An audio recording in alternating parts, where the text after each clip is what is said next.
Je vais produire une petite série de vidéos sur les techniques, trucs et astuces de mesure avec un analyseur de spectre RF. On débute par les bonnes manières et par l'influence de la largeur de bande de résolution. Qu'est-ce qu'on a sur cette plaquette Hewlett-Packard?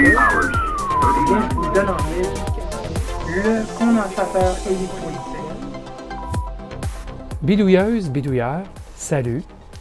La vidéo d'aujourd'hui fait suite à ma vidéo numéro 86 d'introduction à l'analyseur de spectre. Dans cette dernière, je décrivais les principes de fonctionnement généraux et les caractéristiques à rechercher d'un bon analyseur. Je me suis vite rendu compte cependant qu'il y aurait du matériel pour d'autres vidéos sur le même sujet, les analyseurs de spectre, car je n'ai même pas pu expliquer comment se servir d'un analyseur. Eh bien, en voici la suite logique. Il y a beaucoup de choses à dire, des petits trucs à partager, des pièges à éviter. Aujourd'hui, je jouerai avec les différents ajustements de largeur de bande de l'appareil pour vous montrer leur influence. Mais juste avant, je veux vous expliquer les manipulations sécuritaires pour l'instrument, car il est possible d'endommager l'analyseur de spectre si on fait un peu n'importe quoi. D'abord, lisez les notices sur l'appareil. Il y est indiqué la puissance RF maximale admissible, comme par exemple ici. S'il n'y a rien d'écrit, consultez le manuel d'opération. Donc, est-ce que la puissance totale arrivant sur ce câble excède la capacité de l'entrée de l'analyseur? En êtes-vous certain? N'oubliez pas que l'analyseur verra la puissance totale de tout le contenu RF. Si vous savez que le câble achemine plusieurs signaux de puissance assez grande, il se pourrait que la somme de tous ces signaux dépasse la limite de l'analyseur. C'est particulièrement vrai si vous y connectez une antenne extérieure et que vous vivez dans une zone urbaine. Alors attention à la puissance totale. La seule façon de le savoir est d'utiliser un voltmètre RF à large bande. Vous pouvez aussi utiliser le petit voltmètre RF à bas coût que j'ai décrit dans ma vidéo numéro 24. Si le signal est trop puissant, utilisez un atténuateur inséré en ligne avec le signal. Bon, maintenant qu'on connaît la puissance totale sur le câble et qu'elle est assez basse, on peut le connecter ce câble. Non, un instant, une minute. Une tension CC présente sur le câble pourrait endommager l'étage d'entrée de l'analyseur. Y a-t-il une tension CC de présente? Il faut vérifier cela. Facile à faire quand même, avec un multimètre. Si vous ne pouvez pas éliminer la tension CC et que l'analyseur n'en tolère aucune, procurez-vous un bloqueur de courant continu, en anglais un DC block, ou fabriquez-vous-en un à partir de 2 connecteurs SMA montés dos à dos et un condensateur de montage en surface soudé en série. On se débrouille! Bon, on peut maintenant connecter. Oh, attention aux décharges électrostatiques. Touchez une partie métallique de l'analyseur en même temps que le bout du câble, juste au cas où. Bon, maintenant, oui, on peut y aller. Maintenant, je vais vous entretenir de la largeur de bande de résolution. Vous allez constater qu'un analyseur mal réglé va vous cacher des choses.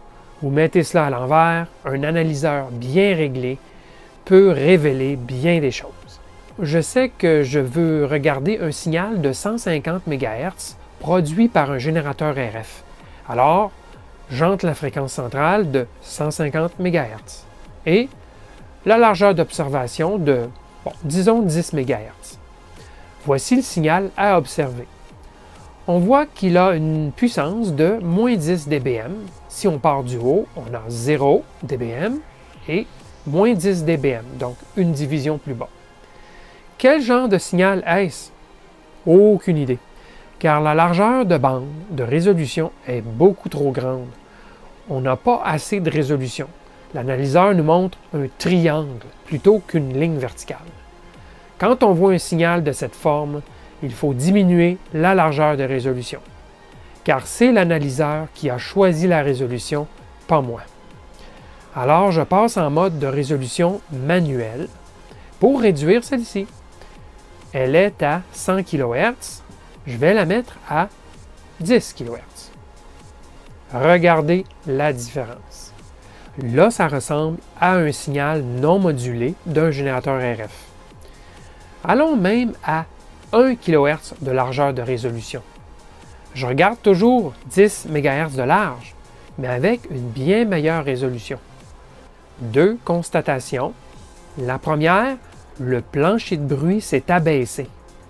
Et aussi, l'analyseur prend beaucoup plus de temps pour faire un balayage du spectre. C'est normal, puisque le filtre est beaucoup plus étroit et donc il faut ralentir le balayage pour pouvoir capter toute l'énergie des signaux. Regardez maintenant la largeur de notre signal radiofréquence. Là, c'est plus révélateur. Vraisemblablement, une porteuse non modulée. On va maintenant diminuer la largeur de notre observation de 10 MHz à 100 kHz. On zoome. Ah, OK. Là, on observe quelque chose. Il y a du bruit, de la modulation non désirée produite par le générateur sous observation. Elle est très basse quand même comparée à la porteuse. Quelque chose comme 60 à 70 décibels sous la porteuse. Mais on la voit quand même. Que voulez-vous? La perfection n'existe pas. Maintenant, on va zoomer encore plus sur le signal. Disons une largeur de 1 kHz. Oh, le filtre de résolution est resté en mode manuel. C'est vrai. Je vais mettre 10 Hz de largeur de résolution. C'est le minimum possible avec cet analyseur. Alors, on voit ici la jupe du signal, donc la modulation résiduelle du générateur. On peut attribuer cette jupe au bruit de phase du générateur lui-même. Là, on voit que la modulation résiduelle est mieux organisée. On parle d'une modulation résiduelle de 34 Hz, soit la distance entre deux crêtes adjacentes. Pour ce qui est du filtre vidéo maintenant. Le filtre vidéo fait une moyenne du signal, si vous voulez, et donc diminuera le bruit, mais essentiellement au plancher. De la même façon qu'avec le filtre de largeur de résolution, l'analyseur ralentira le balayage du spectre lorsqu'une largeur de filtre vidéo plus étroite est activée. Voyez le signal originel de 150 MHz avec le filtre vidéo à 100 kHz. Je passe en mode manuel et j'entre une largeur de filtre de 1 kHz plutôt que 100 kHz. Regardez la différence. Mais gare à un filtre vidéo trop étroit cependant, car il pourrait masquer des très petits signaux qu'on pourrait voir juste au-dessus du bruit. Vous venez de constater la capacité pas ordinaire qu'a un excellent analyseur de spectre de percevoir des signaux non désirés près des porteuses. Lorsque je vous disais, dans ma vidéo d'introduction à l'analyseur, de privilégier un analyseur de spectre ayant une largeur de résolution allant très bas, vous en avez maintenant vu la justification. Notez que sur un analyseur de spectre moderne, la vitesse de balayage est calculée et optimisée par l'analyseur pour offrir le meilleur rendu à l'écran, donc le plus précis, en fonction des filtres de résolution et filtres vidéo choisis. Mais j'aurais pu tout aussi bien varier la vitesse de balayage manuellement. Et l'analyseur aurait compensé sur les filtres, en notant bien sûr qu'ils sont en mode automatique. Bon, voilà, pour cette première vidéo, on s'arrête ici.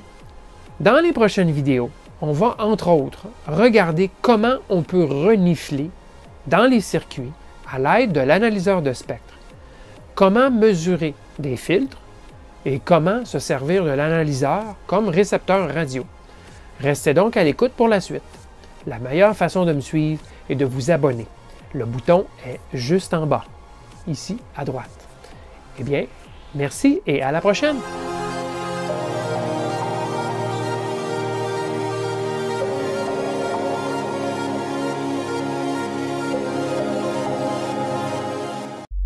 Bye.